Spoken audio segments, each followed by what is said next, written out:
topics and opinions expressed on the following show are solely those of the hosts and their guests and not those of W4WN Radio, its employees, or affiliates. We make no recommendations or endorsements for radio show programs, services, or products mentioned on air or on our web. No liability, explicit or implied, shall be extended to W4WN Radio, its employees, or affiliates. Any questions or comments should be directed to those show hosts. Thank you for choosing W4WN Radio.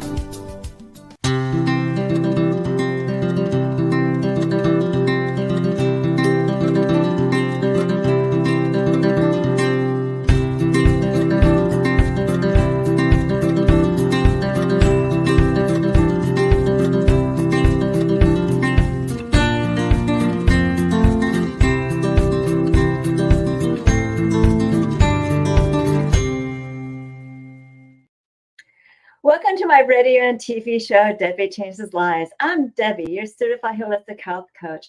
I revitalize people's lives by helping them identify the root cause of their health issues and create a custom, natural, holistic strategy to address them in the areas of mind, body, and soul. As a health coach, I'm not allowed to say that I heal, treat, cure, prevent, or diagnose any diseases. I certainly can make your body more efficient by reducing symptoms. You'll feel better, be more productive, and enjoy life so much more. Is intermittent fasting a fad? Well, not really. Intermittent fasting is really popular because it works. Hi, everybody. And what's really great about intermittent fasting, it gives you mental clarity as well as reducing inflammation and repairs your cells. And why fast does all that and gets your cells and body humming and boosts your metabolism with unique high-dense nutrition and nutrients and a program behind it with exercises and recipes. It's composed of a natural part of all my programs, and it can be a standalone as well. So you can reach out to me for more details at my consultation button of my link tree about this program and other coaching programs I offer at Debi Changes Lives, which is DebiChangesLives.com/linktree, LINKTREE. And today I have a gardener as my guest. And as I said before, I dabbled in gardening in 2020. And I found this great product called Blooming Minerals that revitalized my soil with plant derived minerals. I got a great huge crop of tomatoes and cherry tomatoes that was rich in flavor and rich in minerals that you can't get at the markets. And I also am a fan of essential oils for, instead of using pesticides. And I wrote this in a blog post called Time to Renew Your Garden Naturally. And you can select my blog post on my link tree to find out more. Today, I have Patrice Porter, the gardening grandma, and she does more than gardening. She cultivates bright futures through family resilience with gardening. And as a certified educational associate, a parent support coach, and a gardening consultant, and an international writer, she does more than tending to a garden. She actually nurtures hearts as well with her expert gardening tips and techniques that she gives with passion to empower families. She hones her skills by building strong relationships with children and nurture their potential. She combines a unique technique of flexibility and creativity with every family she works with. She has published 3 books, bringing out the potential of your children. And she also co-authored No Problem Parenting, Raising Kiddos with More Confidence and Less Fear. And it has an international best-selling book, The Parent's Owner Manual, The Age Disease of Raising a Healthy Family, from 34 experts from around the world. So let's welcome Patrice Gardner, the gardening grandma, to my show. Patrice, welcome back to my show. Thank you, Debbie, for having me back. I'm looking forward here. Now it is actually springtime and the gardening season. So this is my season. Yes, you're really busy, aren't you? You're hopping. Oh, yeah. Yeah. Working in the garden and working with the kids and just getting others inspired to get out there too and start gardening and growing some of their own food. And that is so important. This is exactly what we're going to be talking about today. So, what is your perspective on how of cultivating your own organic garden of, growing fruits and vegetables? How does it impact people's health and well-being in your ideas? Well, there's so much more to gardening than just that fresh nutritional food. Mm-hmm. But also, like, if you're gardening, you're going to know what's going into your food. And if you start with, as you talked about, your nutrients for enriching your soil, if you start off with that strong foundation, building up your soil, you're going to have healthy soil, healthy plants, healthy people. And I said, like, it's more than just growing that fresh nutritional food. When you're out there and working with the plants, tending to them, it's a way to get that up close connection to nature.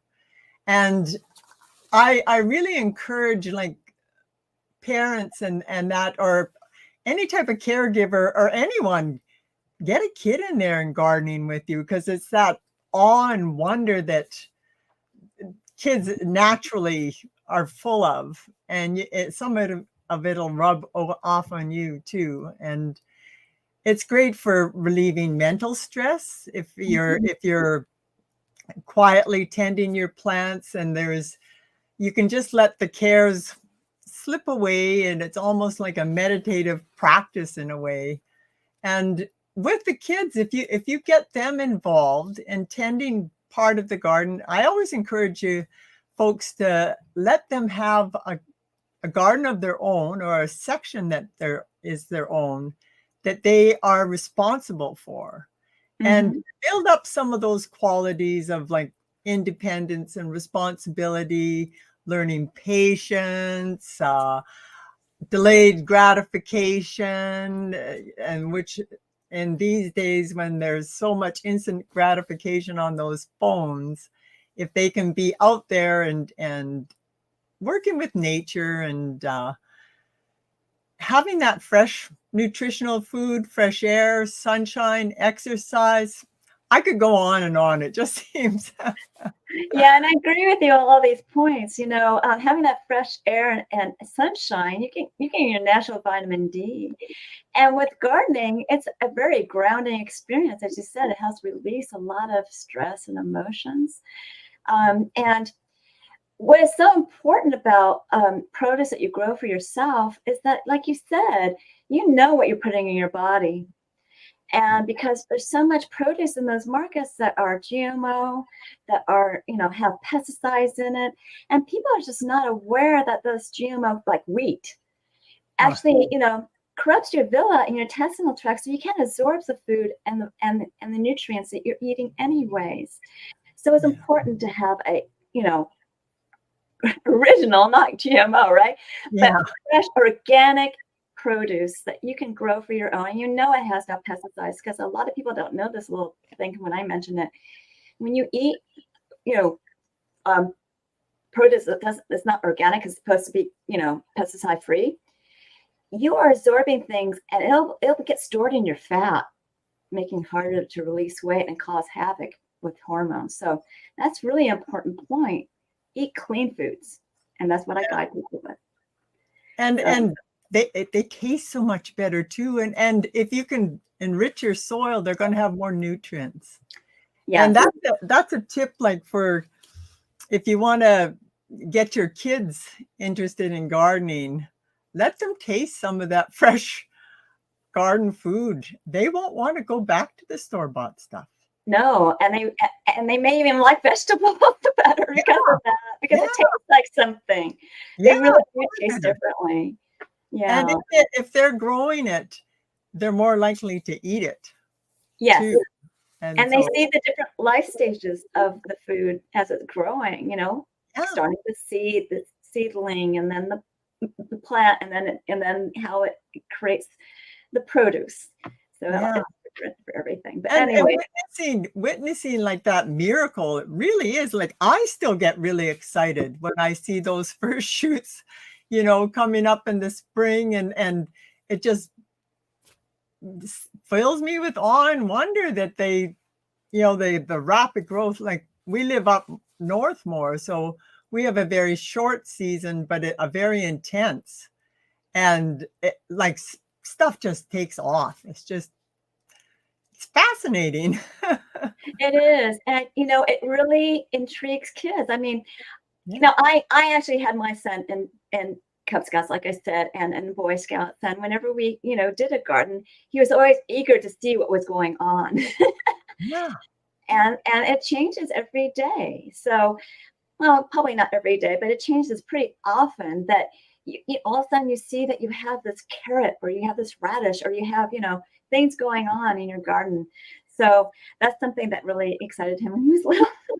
Oh, yeah, and that to give the kids that opportunity to explore in the garden, and like often they don't get that many opportunities a lot of times to get out and be with nature, explore nature, and it seems there's more fear about letting the kids go out and explore in the wilderness, but here's a nice safe spot in your backyard, and like there's lots going on in the garden, and let them explore, spend their time. And I always start off too with the kids with gardening. I mentioned have it be a garden of their own, but I Mhm. try to find out like what type of garden they'd like to have. So it would be a space where they'd really enjoy spending time in, that's unique to them. And each child's going to be a little bit different. Yes. Now we did have a question. If you want to bring that question back up, somebody was asking, what happens if a sprout dies? A sprout? Yeah, it says, Oh, a sprout. if you Okay, get yeah. things to sprout but they die, what could be what's going wrong? So what I do with that, like you're not going to get 100% germination. You're not so if you can prepare ahead of time, like I grow a lot of my own seedlings.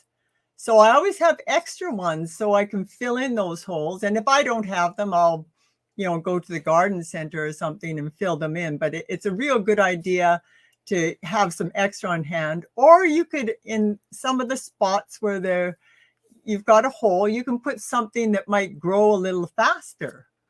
And so that you're utilizing all that garden space, and it's kind of a thing, especially with kids, how to deal with those disappointments. There's going to be things happen, and also that they can learn from if a mistake happens, or that they can learn from those mistakes, and with patience and perseverance, I always try to help them so they don't lose heart, Mhm. and start them off with I've got some tips like for early garden successes for the kids, so that they don't throw something in and nothing grows. Okay. Say Now, there. there was another question. I guess a combination of garlic and green onions in the same pot. Is that possible? You can, but I mean they're the same family, so it's yeah, you can have them in the same pot. It's they're not really complementing everything. As I say, they're in the same family. They're going to take the same requirements, and yeah, Well, I know that with essential oils, you can use basil to keep flying bugs away from plants. But if you grow basil or use your basil essential oils near tomatoes, you're going to have tomato tasting basil. So you don't want to do that. yeah, So you got to be careful of things like that. And that's probably why he asked you that question. So yeah. it won't change the flavor, will it? Oh no, and as I say, they're both that oniony allium family, so They're both the same. And a little tip, did you know that with those green onions, you can actually take off the green parts and part of the white. If you leave a little bit of white and then you put some of the like the rooted part, the bottom part, like if you're buying it from the store, and you just pop that in the ground and they'll regrow. That's So cool. you never have to buy green onions again. That's a cool tip. Well, thank you for that. Now, you told us about how kids love this and that utilizing organic garden helps with gardening activities. But how does growing your own garden make it important for the children to learn when they grow produce and vegetables? Well, first of all, they learn where their food comes from. There was one person was telling me a story of her niece. They went out to the country to see someone, and she saw apples growing on an apple tree. And she said, "That's the weirdest thing. There's apples growing on an apple tree and on a tree." And it was like, ooh, okay, a little out of touch there. But and also they get to know what goes in to producing your food, so they can become a little bit more appreciative of, you know, what it takes, and that maybe not waste so much, and develop more of like a healthy food culture. As I said, it tastes so much better, and you've got those real foods instead of reaching for junk foods or whatever. Like I love to send my son out to go snacking in the garden, like go pick some fresh garden peas or pick some carrots, or for dessert, go get some raspberries. And it's much better, healthier way of eating and the relationship to your food. Exactly. And also having an organic garden helps families save money on groceries. And how does, in your opinion, how does it help them save money and reduce their environmental impact? Well, first of all, like, you're not shipping in food. You can go right to your backyard. Saves you from going to the grocery store and paying the cost of produce is going sky high all the time. And I used to, like, I always have like even celery growing inside a whole bunch. I have an indoor garden for the winter time, but you'd be in the store and people were saying, "Oh, the cost of the celery head, I don't even know if I'm going to buy it anymore." And I would just kind of smile, because I'd have my pot at home growing away that had been growing all summer and now is growing all winter, and it'll go on into the next year. And it's just like, so like cost wise, it really cuts the bill down. And waste wise, like, you can use all those kitchen scraps and produce compost, which is going to be feeding your soil. Yes. And not going into the waste. So and they can also add those plant-derived minerals, the blooming minerals, into that to enrich the mineral content of it as well. So it's just going to be, because you're putting all that into the soil eventually. Yeah. So that's a question for you. So that those minerals, you said, like, you can put it right into the compost? You can if you want, but you may want to wait to the end of the process. Okay. And then you use that to put it in your soil and you spread it all around. Or you can just wait for the compost, put the compost out, and then add the blooming minerals into your soil. All right. Yeah. So because, unfortunately, our soil is depleted of minerals in the first place, and some places are richer than others. So even though if you have composting, that's fantastic, but you still need the minerals. Yeah. These are plant-derived minerals that come from a prehistoric source, and it's very volcanic, so they're very rich in minerals. Yeah. So. And it makes such a difference if you've got that proper, if you can give the plants what they need when they need it.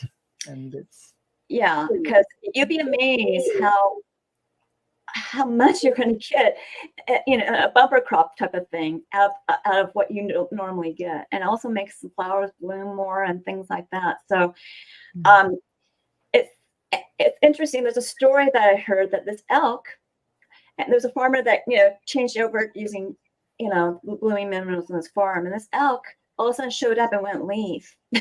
Oh, Smart where the elk. good stuff was. Yeah, he was a smart elk because it was really rich, nutrition for him. So that's my whole point. So it's a cute little story I heard.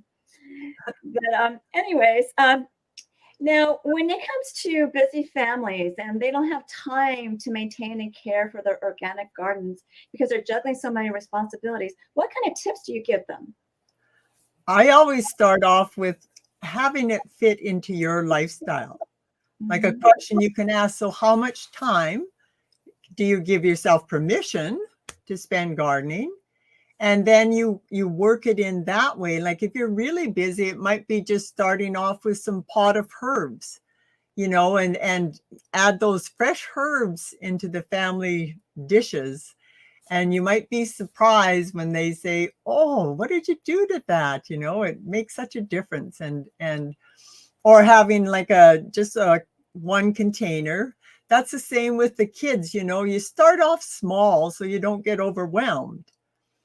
And deciding like what it is that your family will eat. And this is if you can include the whole family in your decision making, planning and decision making, it can really help to open up build your communication. And so talk with the family, figure out what they like to eat, how much you would be eating. So you're not planting like a huge row of zucchinis and then you're overwhelmed with zucchinis. And find out how much you'd eat, or if you wanted a little bit extra to put away for winter, and make up like a system and get the kids involved. They can help so that you've got everything set and ready. You've planned out where you're going to be putting your garden, how much time you've got to spend, so that if you need to set up your watering, so that's done automatically, or it's a simple irrigation tap where you just turn it on and off, so you're not spending a lot of time with that. And if you have it systematized, then things start to get easier and more automatic, so it's easier for the next time around if you can kind of follow the system that you have in place. Yeah, and budgeting time is important, or scheduling time, because when you start something new, you don't know how long it's going to take at first. So if you schedule some time at the beginning, that ramp up, and then schedule time to nurture your garden, weed it, and also schedule time with your kids, and with learning about the whole situation, how to do it. And I love the way you said, have a family discussion and have everyone find out what they want, because you are involving your kids in a conversation, and they're going to be so excited when they get these produce that they're going to want to eat it, and they're going to want to, want to do it again. And if it can be them that's bringing in the harvest, if they've worked, like it gives a real sense of accomplishment, when you're producing your own food, and if it can be them that's starting to add and contribute to the family food supply, it just does wonders, like for their confidence that they're now contributing members, and it's a life skill. If they've got that, it can serve them for their lifetime. And Yes. to go back on that, like I mentioned about having the early successes so that they might become a lifelong gardener. And it was that starting small so they don't get overwhelmed, and having it like a place of their own that they can have that ownership and learn the different responsibilities, but the parents being in the background to help them out, where needed, but let them do whatever they're capable of, and pick out a good spot that's gets the proper amount of light for your plants, like 6 hours is usually 6 to 8 hours, and that you've got water handy, and that keeping like a garden journal, like a record of it, so that they can see their growth, see what they've accomplished. They're learning about the plant lifestyle. A photo journal works there, but then they've got something to look back on, and then they can see, what went well that they'd want to repeat again next year, and what didn't go so well that they'd want to change. So it's go ahead. Early successes and things that are easier to grow and maybe a little quicker to grow first time around. And I really love that journal idea, because some kids are artistic and they can actually draw it, and the different stages. And even if you use a photo journal, I have a resource where people can actually take their photos and make a print out of it, or a 12 by 12 print, or a 8.5, 11 print, that they can, really see it. They can even make a book, my new garden. Yeah. And that was a fun project I did with the kids, where you're actually making a story of in your garden, and how, like, the story I was working, it was how they planted some sunflowers, but they were taking a long time to grow. And then they had some cress seeds that were really quick to grow, and they made a fun little egghead. So it was a cress on the things, but and telling this story, how they were starting to get impatient. Their sunflower was taking so long, and it was actually the grandparent that showed them that here's a fun project that is instant. Well, not instant, but grows really quick. And then sure enough, they got engaged with that, and then went back and seeing how much their plant was growing, and then they had that sunflower to enjoy afterwards too. And letting the story. There's so many creative things that you can do with that, and that's a wonderful idea. And like you said, you can get seedlings from in the nursery, maybe to jumpstart something. Yeah. As well, to fill up a hole in your garden that's not, where things are not growing fast enough for the kids. Yeah. But they, like you said before, it shows them that they need to learn patience, and patience is a great virtue to have. And if they're growing something that they want, they like to eat, and it's something they wanted to grow, that they would be willing to put that effort in. And then, then they know with that delayed gratification that they're going to be rewarded at the end with some delicious food that they really like, or a beautiful, not all kids want to, just focus on the veggies. They might want to grow some beautiful flowers or something too. The edible flowers are wonderful. And that's what my granddaughter loved, that in her fairy garden. She had her forest of thyme and then different edible flowers in her fairy garden there. So it's. Yeah, I think I told you before, I made a terrarium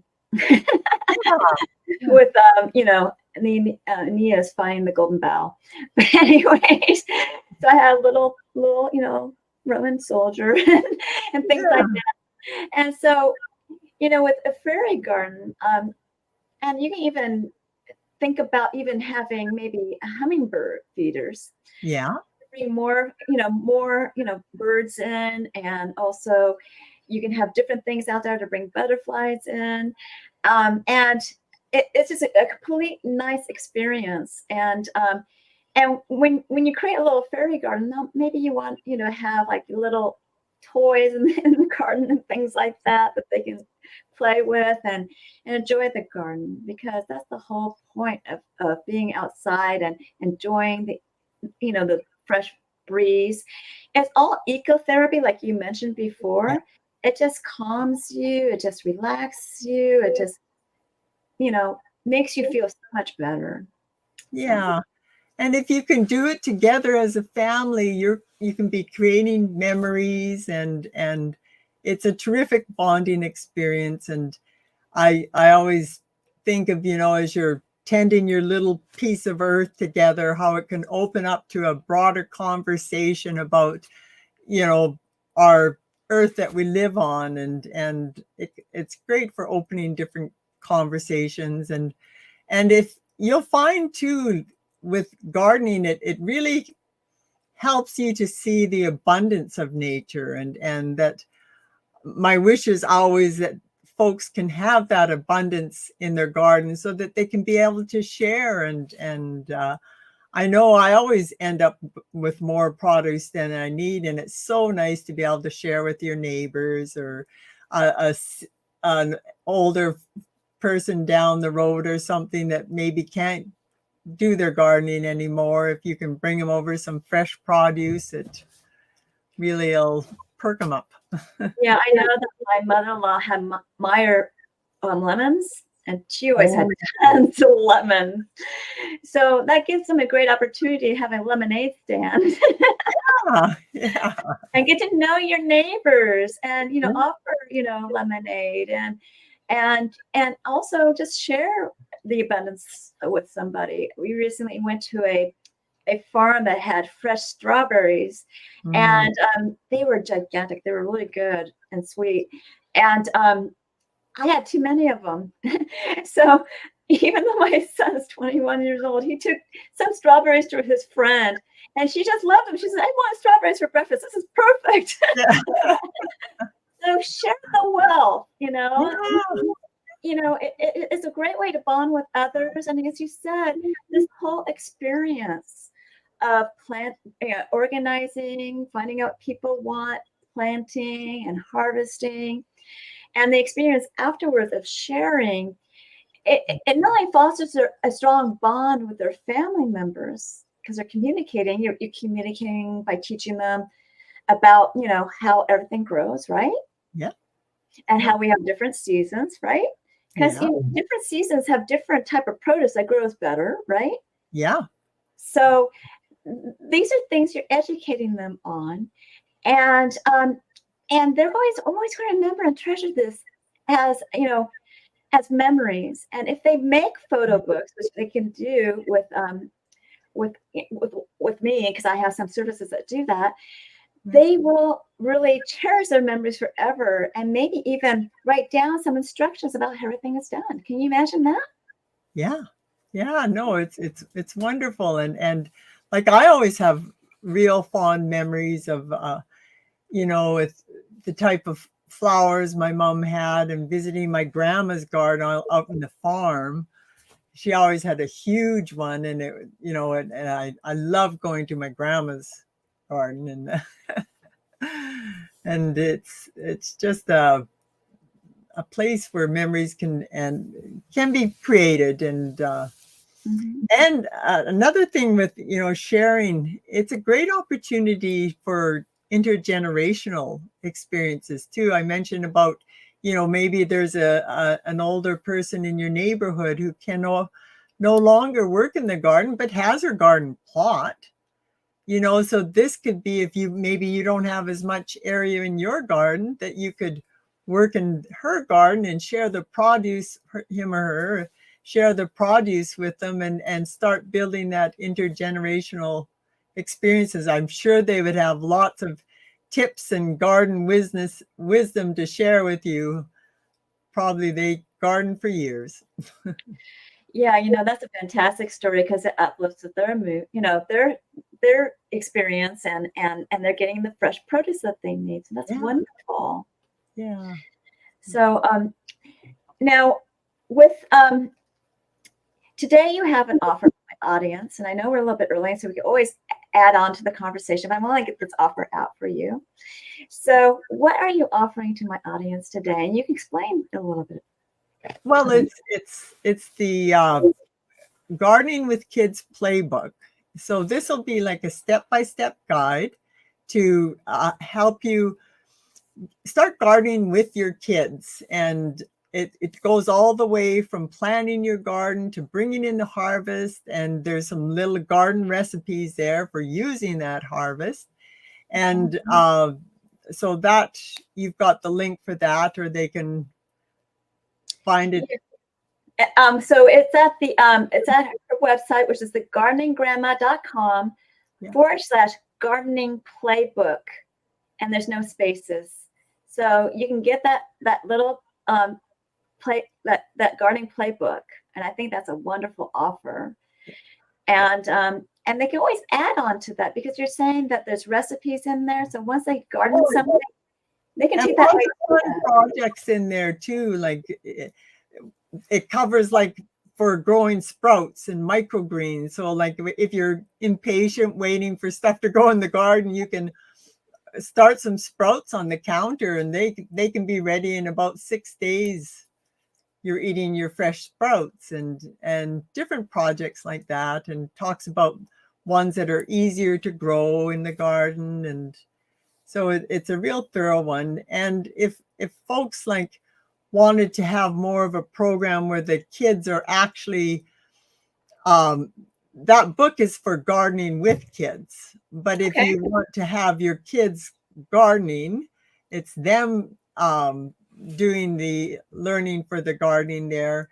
Then there's the Got Dirt Gardening for Kids program, which you team up with me, the gardening grandma, and we get Mother Nature on your team, and her superheroes like sun, seed, soil, and I take them out into my gardens, and I've got a comic style kind of instructions there, guides that so they can learn through that pictorial and comic style learning, or the videos, me in the garden, and again, step by step, all the way from planting your garden to bringing in the harvest. And I love that you have videos, because people can learn from them. They can pause it and play it forward. And so those are great that you offer the video courses too. So you really need to take advantage of Patrice's, coaching program, as well as her offers that get you started. So I just love that.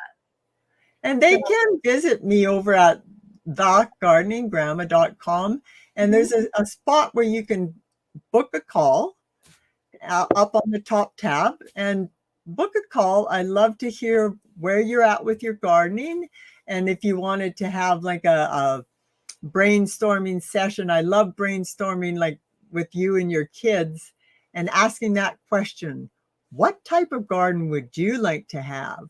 And you might be really surprised. Like my grandniece wanted a Halloween garden.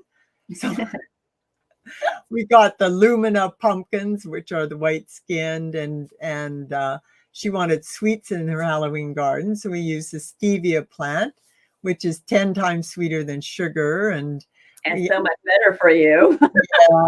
Yes.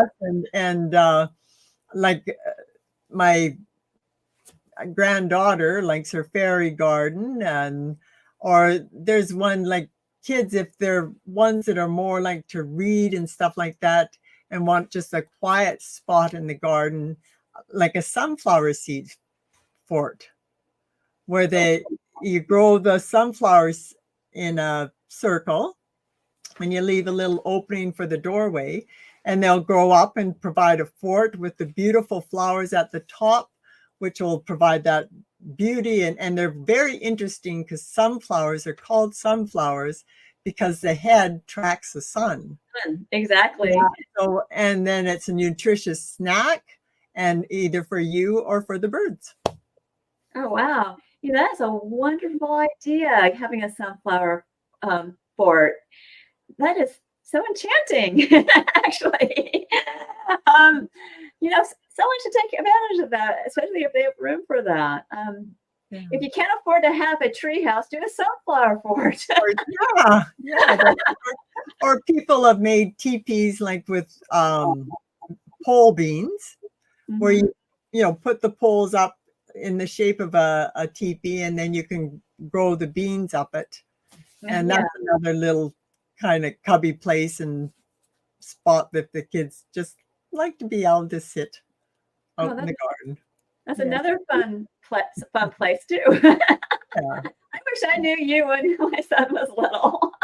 And that's the thing. Like a lot of people will see gardening as a chore, and really, I'd love it to be for the kids, have it as a space where they'd love to spend their time, where they're doing that. They're growing things that they want to be growing, that they're willing to put that effort in to grow.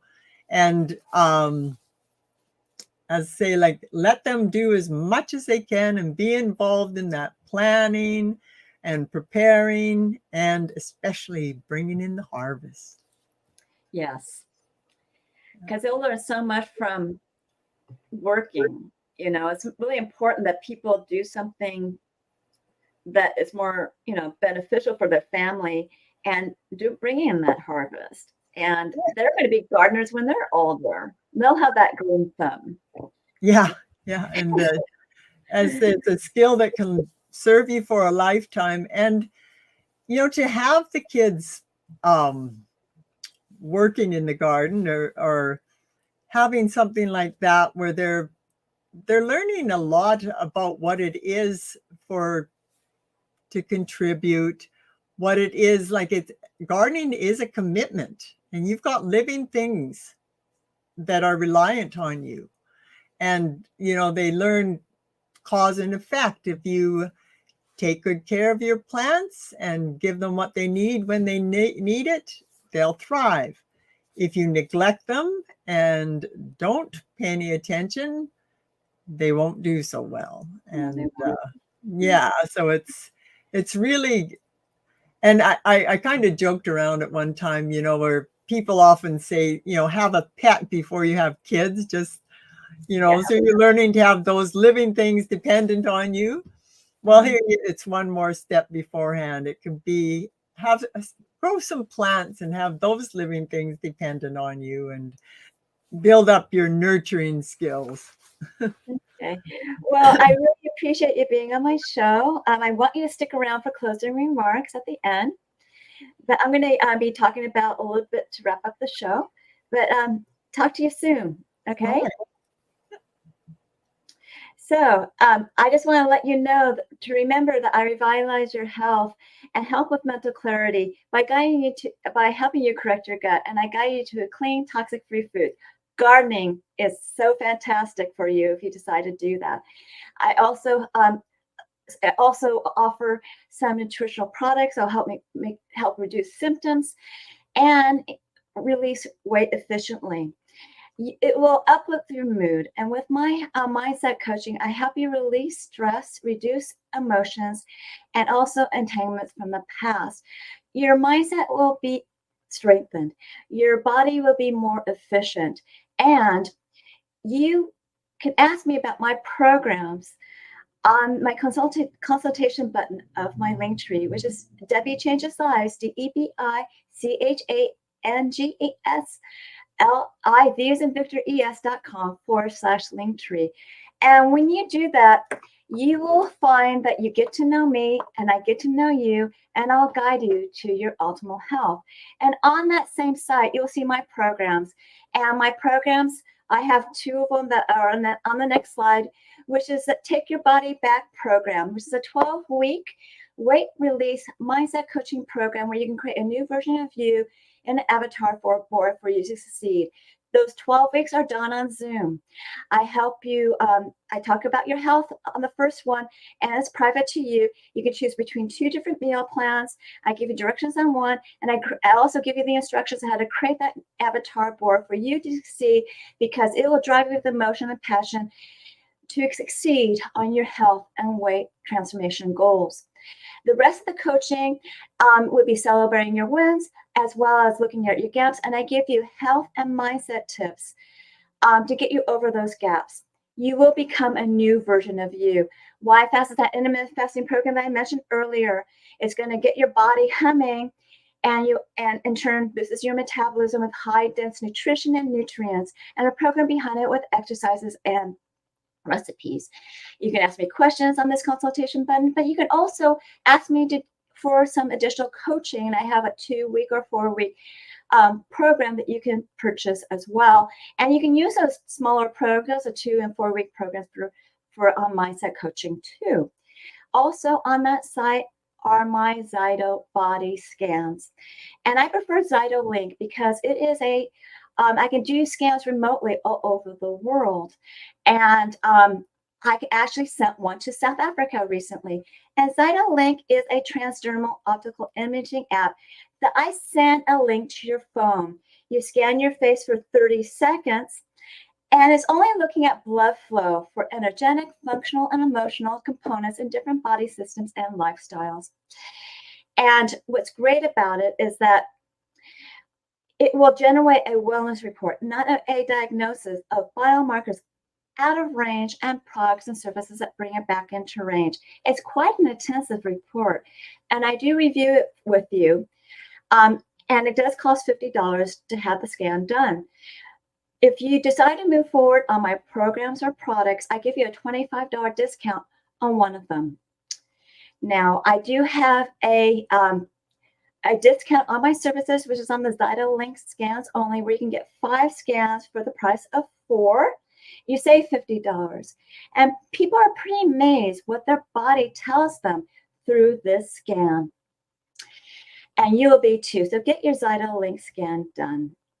And for a limited time, I have Debi's coaching services, which is a complimentary 30-minute coaching session in an intimate group setting. It's not recorded. A survey picks a topic, and you learn how to optimize your health, release stress and emotions, release weight efficiently, how to harmonize your hormones for a balanced body, creating that winning mindset, utilizing that winning mindset to help you with your health and weight transformation, and creating that avatar board that will drive you with emotion and passion to achieve your health goals and transformational goals. And it's on Tuesdays at 4 p.m. Pacific, 6 p.m. Eastern. And you need to be signed up for it. And you do that at Debi Changes Lives, at DEBI again, CHANGES.com/chats, CHATS. Or you can use my Bitly link that I've had in the past. And you get to know me, you know what my coaching is all about. Finally, you can also learn more about alternative health, as well as programs I have, products, promos, events, and upcoming shows by subscribing to my newsletter. And you can go to the newsletter, next slide. And that is, I'm going to give you a gift on this, but you need to subscribe to it at https://bit.ly/radio TV show, all in lowercase with no spaces. And I'll give you a 30-day health and mindset daily action journal where you can record your gratitude, thoughts, feelings, emotions, the foods you ate, the water you drank, nutritional products you took, the exercise you done on a daily basis, record your measurements, and you want to review it on a daily, weekly, monthly basis so that you can see your wins and celebrate them. Find your gaps you need to work on. If you need help bridging your gap, then you contact me for coaching. This journal is a great health and mindset awareness tool. Now, I'm certain that you enjoyed this show. You found it educational and inspiring. And so we're going to bring Patrice back really quickly. And Patrice, do you have any closing remarks? I would hope that folks would start gardening, and with their kids, it's something that you can do for your family to be a little bit more self-reliant and the bonding experience, but give your child that gift of the life skill of being able to garden and grow their own food. That's fantastic. That's wonderful. And remember to reach out to me for my programs, products and services, and get Patrice's offer of that, gardening playbook and anything else that she has to offer as well. So I love that you're on my show. You'll be back again. Yes, and thank you very much. I enjoyed talking gardening with you. It's fellow enthusiast. Yeah, it's been fun. So continue to enjoy my radio and TV show, Debi Changes Lives, on Thursdays at 3 p.m. Pacific, 6 p.m. Eastern, where your holistic journey begins.